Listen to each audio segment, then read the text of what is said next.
la sagesse de Dieu, Oui. mystérieuse et cachée, que Dieu, avant les siècles, avait destinée pour notre gloire. Pour notre gloire. Sagesse qu'aucun des chefs de ce siècle n'a connue, Oui. car s'ils l'eussent connue, ils n'auraient pas crucifié le Seigneur de gloire. De gloire. Mais comme il est écrit, ce sont des choses que l'œil n'a point vues, oui, que l'oreille n'a point entendues, et qui ne sont point montées au cœur de l'homme, des choses que Dieu a préparées pour ceux qui l'aiment.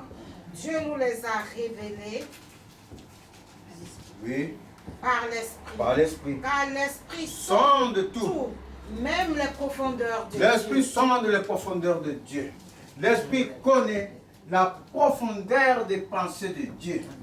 L'Esprit sonde ce que Dieu pense pour ta vie. L'Esprit sonde ce que Dieu a décidé pour ta vie. Les choses que tu ne connais pas, il va te les révéler.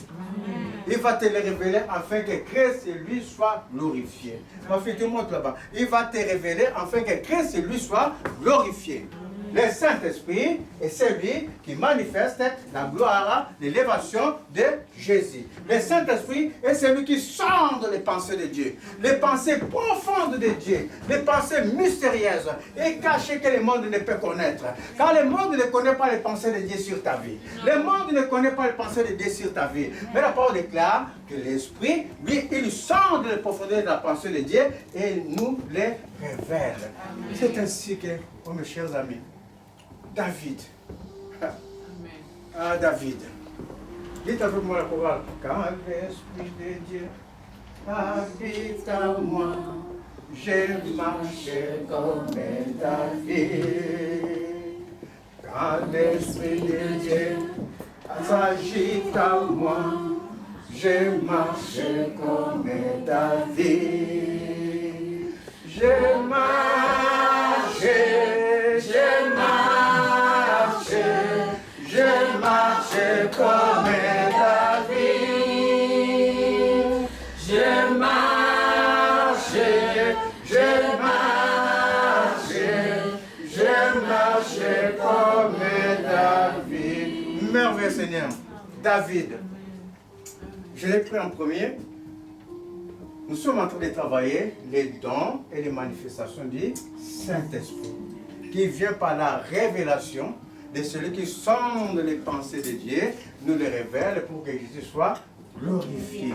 Je disais donc, David, à un moment donné de sa vie, il était rempli, l'esprit de force l'a accompagné. Je voulais que vos oreilles soient attentives afin que vous sachiez dans mes paroles distinguer les dons et les manifestations de l'esprit. David était rempli de l'esprit de force de l'Éternel. À tel point qu'il y a eu ce monsieur, Goliath par exemple, qui était un géant. Mais David, l'esprit de force était animé en lui. Pourquoi l'esprit de force est venu vers David pour anéantir Goliath? Parce que tout simplement, David était une personne qui avait un don de foi. Il avait une foi certaine que quel que soit l'obstacle, quelle que soit la grandeur de contradiction dans ma vie, celui qui est avec moi, qui est plus fort que celui qui est dans le monde. Parce que ce don de foi a été manifesté dans la vie de David. Parce que David a manifesté ce don de foi, l'esprit de force, qui est la manifestation de l'Esprit de Dieu, qui avait déjà préalablement révélé à David des choses cachées, les dons de foi dans son cœur. Le Saint-Esprit s'est manifesté en esprit de force. Le Goliath fit tomber. Les obstacles firent abanis, abolis. Les dons de foi, qui est un don, et la manifestation, l'esprit de force et de puissance, qui s'est manifesté par un don que Dieu a mis en nous, un don qui doit s'exercer, tout simplement. Ça me fait penser à ce message d'un livre de 1 roi 3.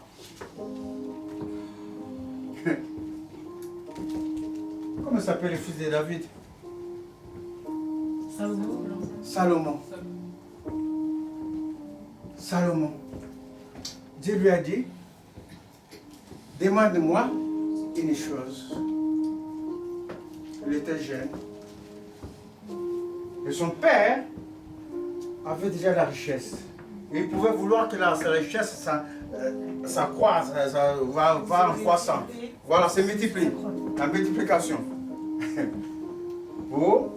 Et après, il y a un bon héritage. Il pouvait demander autre chose, le plaisir de ce monde, les pensées de ce monde.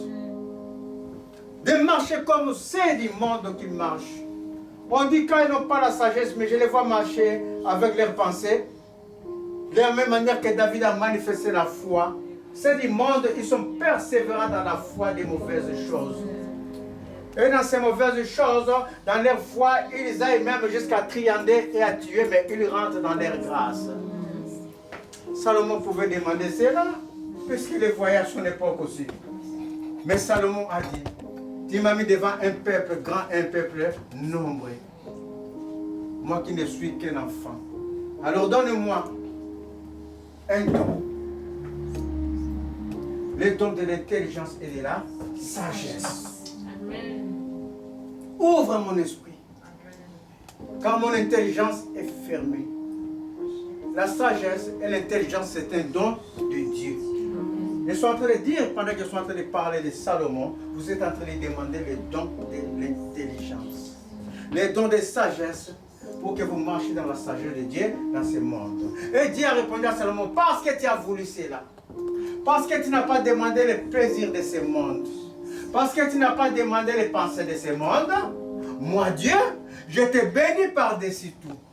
Et Salomon était béni, non seulement était béni, la parole déclare que la sagesse qu'avait Salomon, les gens venaient d'ailleurs pour venir écouter les jugements que Salomon faisait. Des jugements justes. Et par cette sagesse, mes chers amis, même la reine de Saba, les gens quittaient leur pays pour venir donner des dons à Salomon.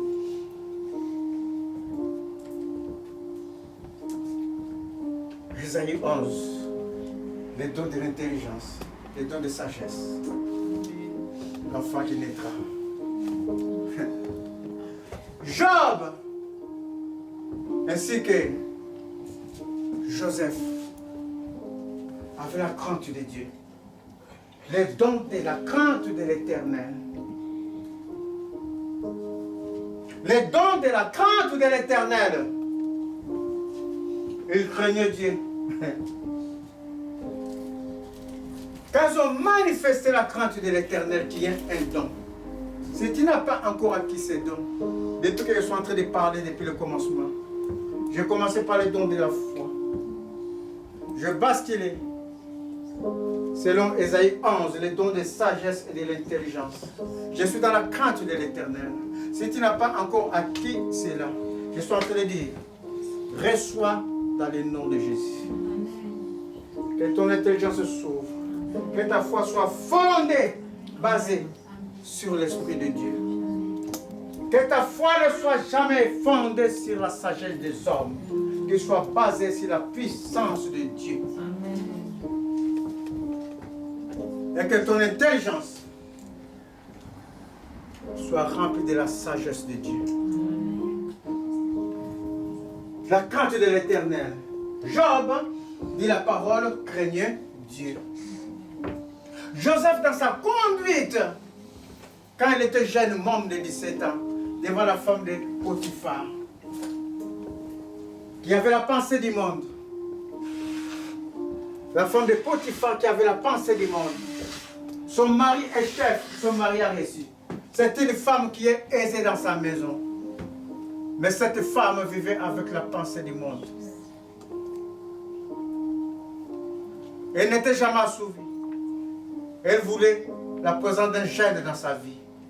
La pensée du monde. Mais cette pensée va rencontrer la pensée de Dieu. La sagesse de Dieu. La sagesse ne dépend pas de ton âge. La sagesse ne dépend pas de sa vieillesse. Non. Par l'expérience de l'âge ou l'expérience des acquis. La sagesse dépend de Dieu. C'est un don de Dieu. Ce jeune n'avait que 16 ou 17 ans. Mais il avait la sagesse de Dieu en lui.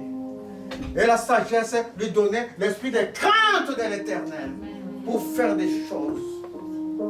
Quand tu veux faire des choses qui ne sont pas conformes, le Saint-Esprit met en toi la crainte de l'Éternel.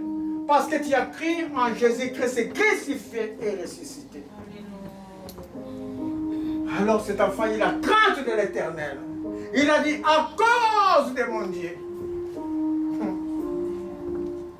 je n'irai pas avec toi aux femmes. Même avec tout ce que tu me promets de me donner. Je n'irai pas avec toi aux femmes. À cause de mon Dieu. Et après, il a manifesté autre chose. Et à cause de ton mari, qui m'a pris comme son fils, il a manifesté autre chose, un grand don, l'amour de Dieu pour les prochains. Amen. Vous êtes en train de suivre? À cause de cela, je ne pécherai pas avec toi, ô femmes. Parce qu'ils ont manifesté ces dons de crainte de l'Éternel et de l'amour du prochain. Qu'est-ce qui est arrivé? Job fut béni, rétabli à la fin.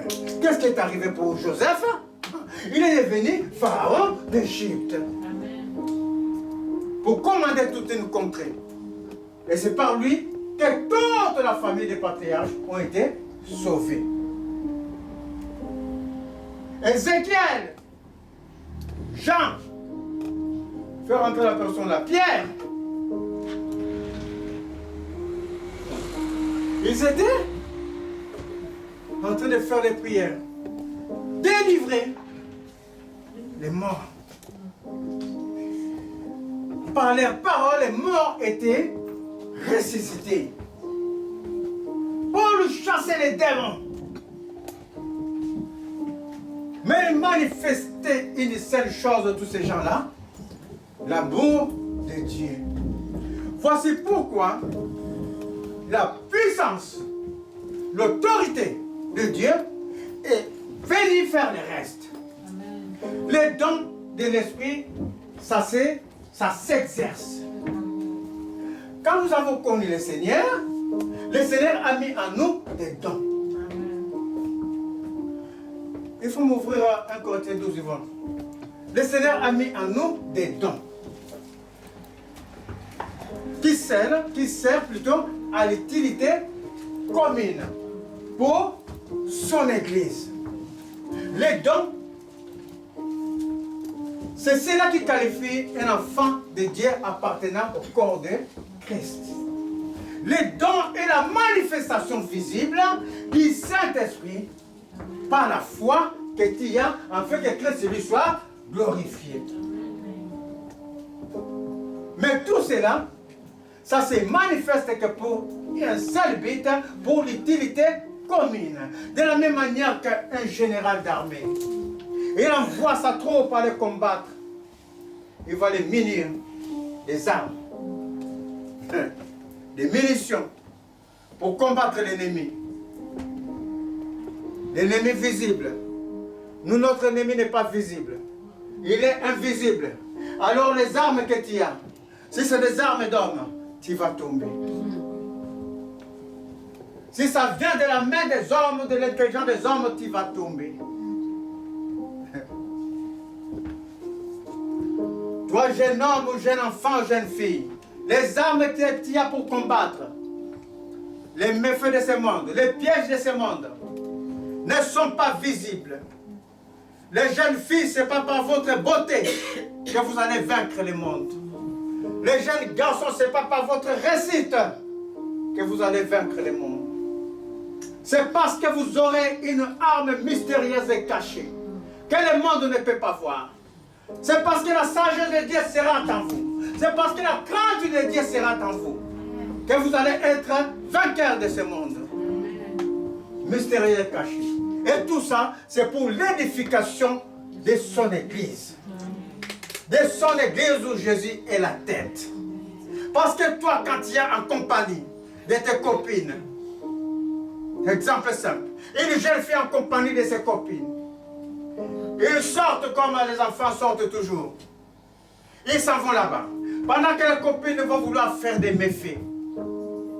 Toi, tu as une sagesse cachée en toi, mystérieuse, qui va influencer les autres. Pendant qu'ils vont faire les méfaits. Toi, tu dis, à cause de mon Dieu. Et à cause du prochain qui est mon parent. Parce que si je fais ça, ça va faire mal à mon prochain. À mon parent. Je ne vous suivrai pas. Parce que tu as manifesté des choses de l'amour. Et la sagesse de Dieu, tu vas voir même les autres, même s'ils s'en vont le jour-là, ils vont commencer d'abord à se critiquer parce que le monde nous hait, dit Jésus, parce que nous ne sommes pas de ce monde, dit le livre des Jean 15. Mais après, vont petit à petit se rabattre à toi. Parce qu'ils vont voir la différence dans ta vie. Parce que toi, Dieu va t'élever. Amen. Là, ils ne vont pas réussir, toi, tu vas réussir. Amen. Alors, ils vont chercher à connaître de qui est cette sagesse. Pour que tu ne marches pas comme nous. C'est pour l'édification du corps de son Église. Qu'est-ce que dit le livre de Corinthiens 12? Il y a diversité de dons. Diversité de dons. Mais le même esprit. Mais le même esprit. Diversité de ministères. Diversité des ministères. Mais le même Seigneur. Mais le même Seigneur. Diversité d'opérations. Mais le même Dieu qui opère tout en tous et en tous. À chacun la manifestation de l'esprit est donnée pour l'utilité commune. En effet, en l'un est donné par l'esprit une parole de sagesse, à l'autre est donnée une parole de connaissance selon le même esprit, à une autre la foi par le même esprit, à un autre les dons de guérison par le même esprit, à un autre les dons d'opérer des miracles, à un autre la prophétie, à un autre le discernement de l'esprit, et ainsi de suite, l'interprétation des langues, tout ça pour l'utilité commune pour sa maison, tout ça pour son église. Un seul et même esprit opère tout en tous, toutes ces choses. Distribuant à chacun selon son bon plaisir. Amen. Tu ne peux pas dire que moi je ne parle pas en langue. Tu ne peux pas dire que moi quand je prie je ne guérisse pas. Tu ne peux pas dire parce que Dieu a mis en toi un don spécifique. C'est selon son bon plaisir. Mais toutefois, si tu n'as pas, tu peux désirer ça, Dieu va te le donner. Si tu désires, tu demandes la sagesse, demande-moi la sagesse, je te le donnerai. Si tu veux que les gens s'ouvrent, j'ôte les écailles, demande, je te le donnerai. Dit le Seigneur. Mais préalablement à nous, il y a des dons. Préalablement à nous, on peut avoir beaucoup de dons à nous pour manifester le ministère de Dieu. Parce que Dieu dans son église, il a établi des prophètes. Le prophète est celui qui prend de Dieu. Le prophète est celui qui prend le secret de Dieu en lui pour annoncer. Écoutez, vous allez voir comment tout ça va être canalisé à une seule personne. Le prophète est celui qui prend le secret de Dieu et l'annonce. L'apôtre est celui qui réconforte la communauté de Dieu. Il s'en va d'église en église. Il ne reste pas sur place. Il s'en va d'église en église. Il réconforte. Levez-vous, réveillez-vous, ne dormez pas. Notre Dieu est puissant, notre Dieu est élevé. Ça, c'est l'apôtre. Il va d'église en église. Et le pasteur, lui, est celui qui reste fidèle dans la maison de Dieu. Fidèle pour veiller aux âmes de Dieu.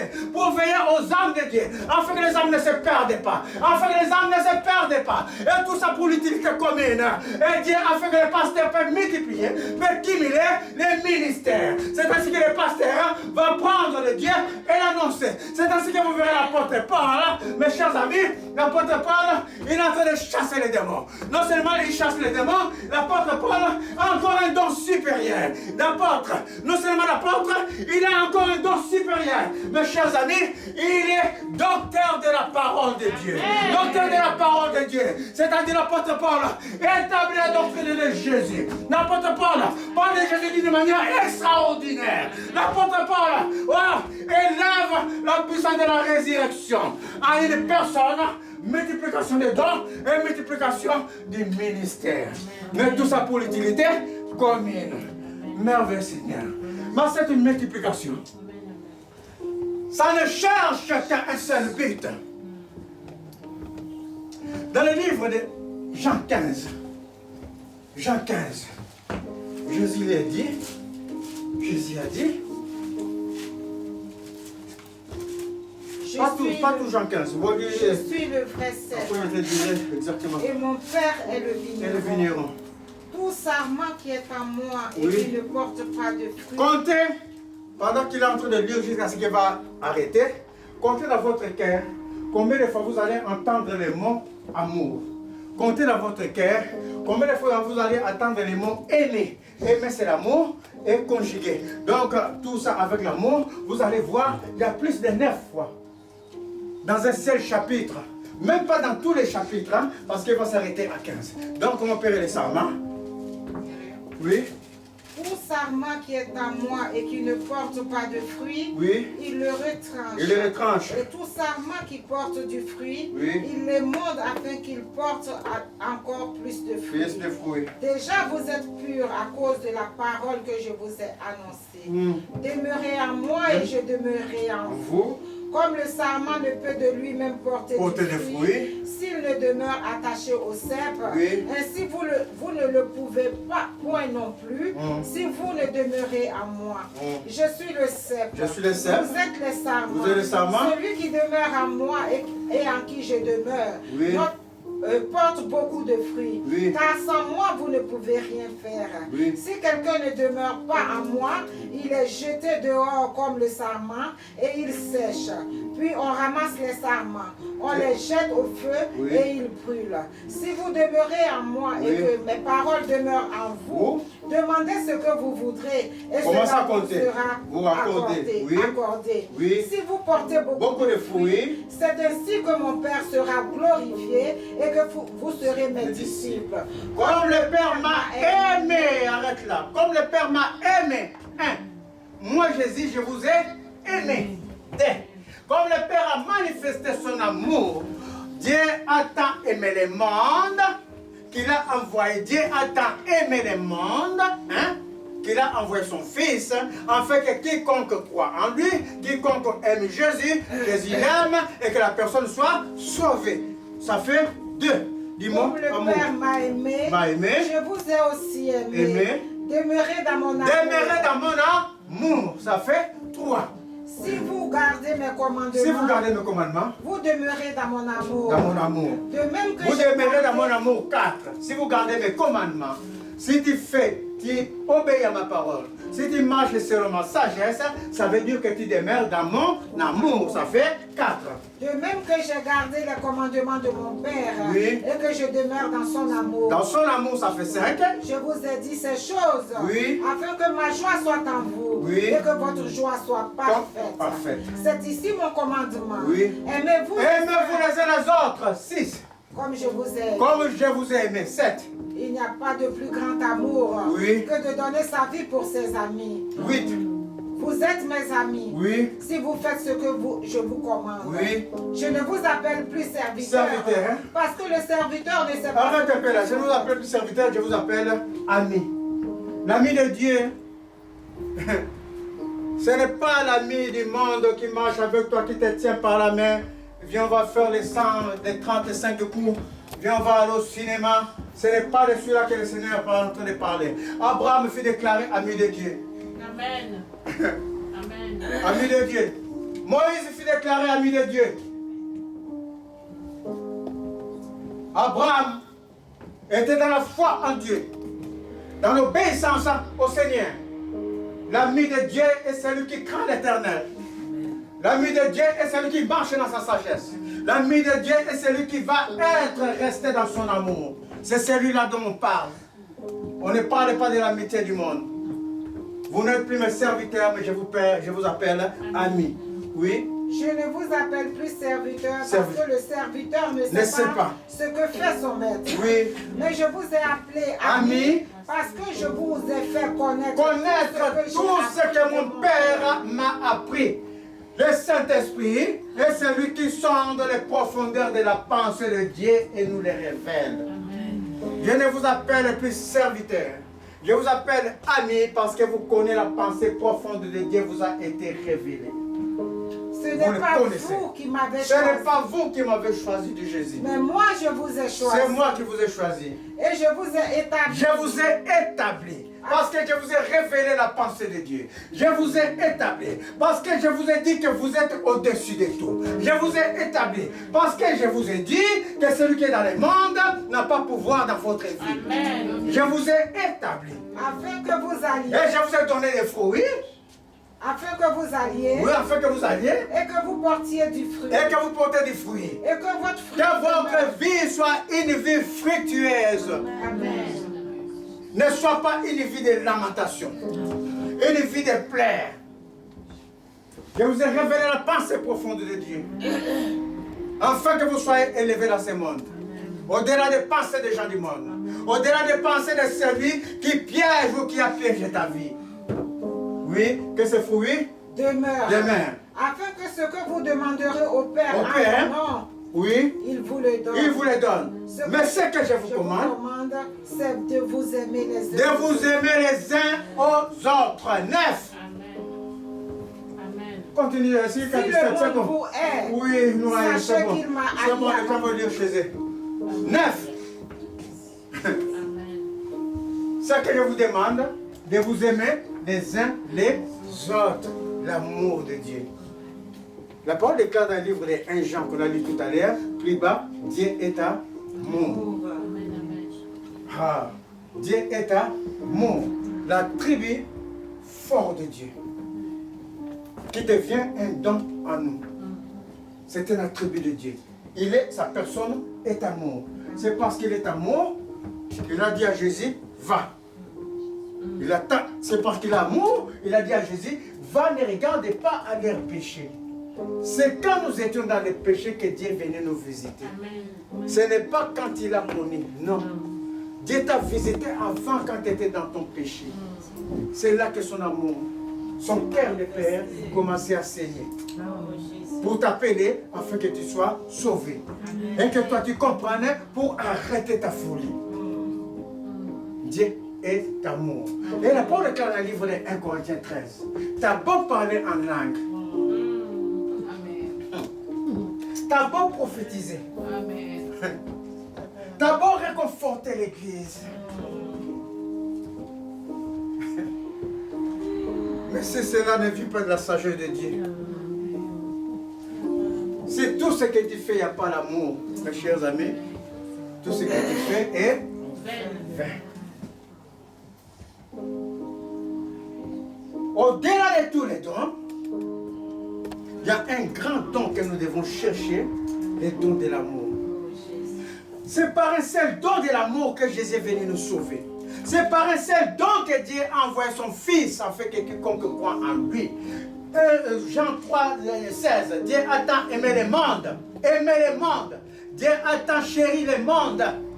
Il a envoyé son Fils afin que quiconque croit en Jésus soit sauvé. Parce sa personne est amour. Tout ce que tu fais dans la vie, tout ce que tu fais que Dieu t'a donné d'utilité commune pour sa maison. S'il n'y a pas d'amour dessus, c'est toi qui te glorifies dessus. Sache que tu es comme un timbal vide qui résonne. Il n'y a pas l'amour. Ne te glorifie pas des dons. Glorifie-toi du donateur. Amen. Tout est pour sa gloire. Mais nous sommes appelés à manifester les dons de Dieu dans les circonstances. Afin que ces dons s'exercent, afin que plutôt les attributs de Dieu, c'est-à-dire la puissance, l'autorité, la force de Dieu, se manifeste. Vous êtes en train de suivre? Merveille Seigneur. Et voilà, toi tu vas vers ma petite là. Les autres, vous allez vous mettre 2 à 2. Jésus, quand il marchait, manifestait ce qu'on appelle la compassion. Qui est un grand don. Qui manifeste l'amour de Dieu.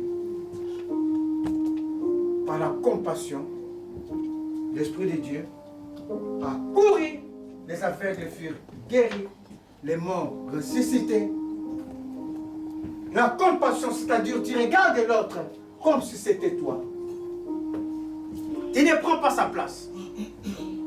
Seul Jésus a pris la place des autres. A pris ta place. Nous, nous ne pouvons pas prendre. Mais l'instar de Jésus qui avait cette compassion, qui avait vu notre malheur, c'est que nous souffrons. Il a dit, mes enfants ne peuvent pas, au Père. Je vais prendre leur place, me positionner. Tout va venir sur moi pour les rendre libres. Tout va venir sur moi pour qu'ils soient délivrés. À l'instar de Jésus, nous, on peut manifester la compassion, mais pas pour prendre la place de l'autre. Si l'autre est souffrant, toi, tu te dis que, comme Jésus, je me positionne. Mais la balle va te toucher, ne va pas toucher l'autre. Si vous comprenez? Merveilleux Seigneur. La balle va te toucher. La compassion, c'est penser, encore si c'était moi, si c'était mon enfant, si c'était ma femme, si c'était mon mari, dans ces cas-là. Donc, je vais mettre les genoux par terre, je vais prier pour la personne. C'est ça la compassion que nous pouvons manifester. Et par cette compassion, mes chers amis, le Saint-Esprit, parce que la compassion amène la miséricorde de Dieu. La compassion amène un attribut qui est fort en Dieu, la miséricorde. Par compassion, les malades furent guéris. Par compassion, les démons s'enfuirent.